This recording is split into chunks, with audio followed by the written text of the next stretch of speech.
All right, so now that we have gone through all the necessary anatomy, let's talk about the physiology of mastication and deglutition. We use the term mastication to mean chewing your food. Deglutition means swallowing. And we use the term bolus to refer to the liquid or the mass of food that you have prepared that you're going to swallow. So there are 4 stages of a normal swallow: oral preparatory stage, oral transit, pharyngeal, and esophageal. The oral prep stage is when the food gets to the mouth. Before the food gets to the mouth, like the spoon from the plate to your mouth, that is occupational therapy. So as a speech therapist, we don't work with getting the food to the mouth. But once the food is in the mouth, it becomes our responsibility. So food is in the mouth, the mandible is moving for the purposes of mastication, the tongue is moving the food around in your mouth, forming the bolus, moving it between your teeth as you masticate.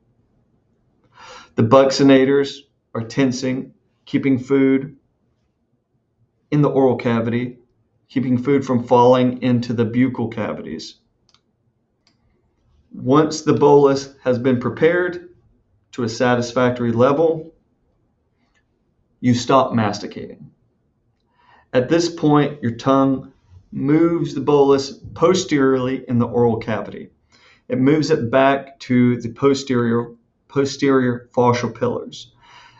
This is called anterior posterior transit, or AP transit.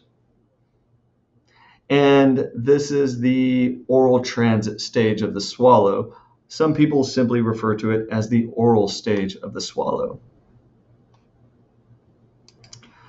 As that bolus reaches the posterior fascial pillars, your swallow reflex or your pharyngeal swallow reflex is going to be triggered. So the pharyngeal swallow reflex it's going to be triggered either at the end of the oral transit stage or perhaps at the beginning of the pharyngeal stage of the swallow, and that's going to vary depending on just by person and maybe by the age of that person. So let's say bolus rolls off the back of the tongue through the posterior fascial pillars into the pharynx. Swallow reflex is triggered as the bolus enters into the pharyngeal stage of the swallow. When the swallow reflex is triggered, a number of things are going to happen. The velum is going to elevate to seal off the nasal cavity from the oral cavity to keep whatever it is that you're swallowing from getting into your nasal cavity. Your respiration is going to stop, and your larynx is going to be pulled up as your epiglottis is pulled down, and that is going to seal off the airway. And the true and the false vocal folds are going to be squeezed shut. So that creates 3 levels of protection for your airway. The opening to your esophagus, which is called the upper esophageal sphincter, is going to relax and open, and the pharyngeal constrictors are going to contract and squeeze the pharynx, which is going to safely propel that bolus through your pharyngeal cavity over the airway into the esophagus. All that happens as a result of the pharyngeal reflex or the pharyngeal swallow reflex or swallow reflex, depending on what term you want to use. What I mean by that is when that bolus passes into my pharynx, I'm not thinking to myself, I better raise my velum, I better raise my larynx and make sure my epiglottis is coming down and seal my vocal folds because I don't want anything getting in my airway, right? I don't think that. That's something that happens reflexively beneath the level of my awareness. That's my body protecting itself. But I can choose when to push that bolus back towards the pharynx, initiating the pharyngeal swallow reflex. And I can interrupt the pharyngeal swallow reflex if I have to. But once that bolus enters into the UES, the upper esophageal sphincter, the esophageal stage of the swallow, which is the last one, is entirely reflexive. I have no volitional control over that. So the esophageal stage of the swallow is essentially the esophagus just moving that bolus from the pharynx down into the stomach. All right, so let's look at a normal pharyngeal swallow.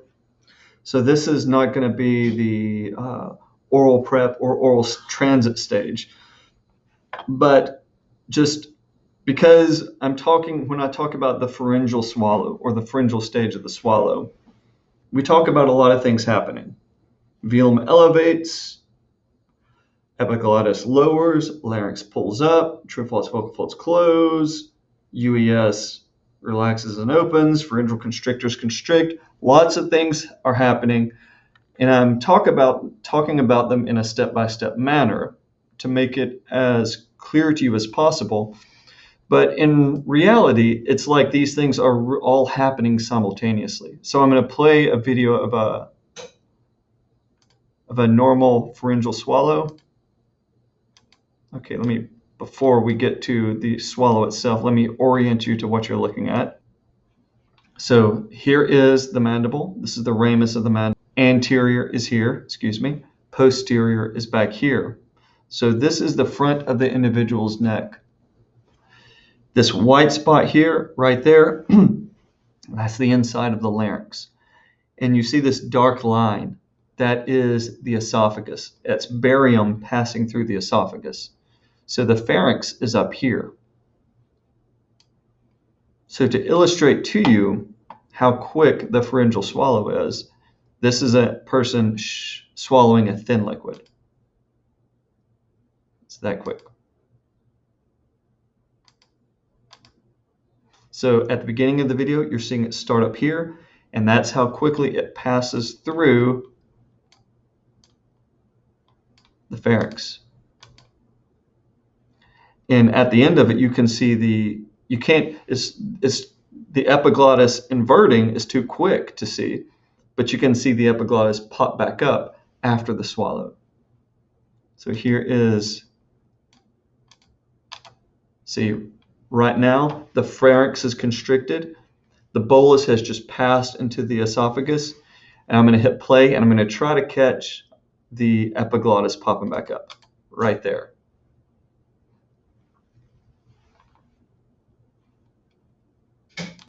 So the reason you have to know this information as the speech language pathologist about this information about a normal swallow is so that you can understand what's going wrong when people have swallowing disorders. So to contrast that normal swallow, I'm going to play for you a disordered swallow. And you're going to see how slow it is. You're going to see that there's lots of residue.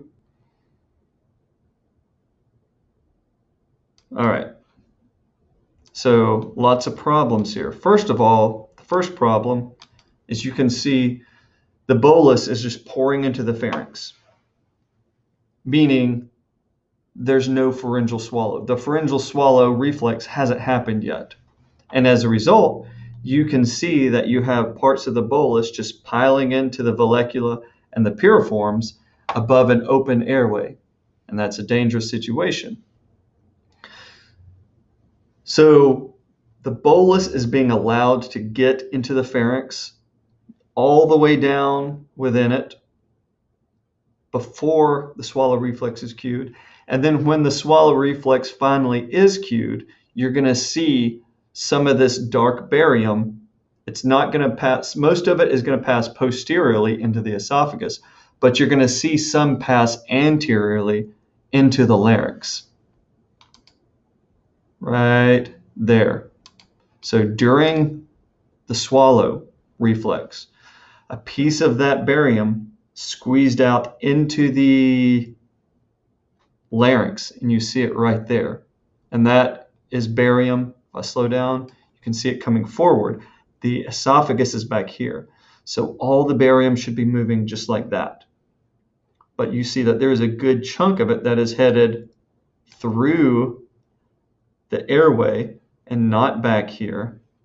And that part that is headed down south through the airway is headed to the lungs. This part here that's headed through the esophagus is going to the stomach. And then another problem is that you see after the swallow ended, there's still parts of the bolus in the pharynx. And that's a result of the lack of pharyngeal constriction.